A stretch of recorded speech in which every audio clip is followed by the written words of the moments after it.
equals does your device need fixing? We offer a free diagnosis.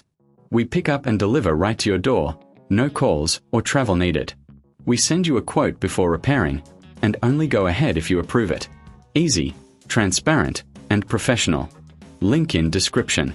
To start, ensure your Dreame RLS6LADC is turned off and unplugged. Gather your tools, a screwdriver, a soft cloth, and a small brush. Begin by removing the dustbin. Check for any debris and clean it thoroughly.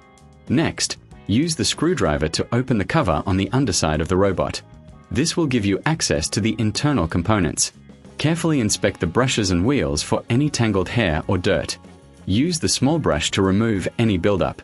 Once everything is clean, reassemble the robot. Make sure all screws are tightened properly. For a professional diagnosis without obligation, consider our service. We offer pickup and delivery at your home, so you don't have to worry about transport. Remember, no calls, no travel, just a simple quote before repair. Regular maintenance will keep your robot running smoothly and extend its lifespan. Does your device need fixing? We offer a free diagnosis. We pick up and deliver right to your door, no calls or travel needed. We send you a quote before repairing, and only go ahead if you approve it. Easy, transparent, and professional. Link in description.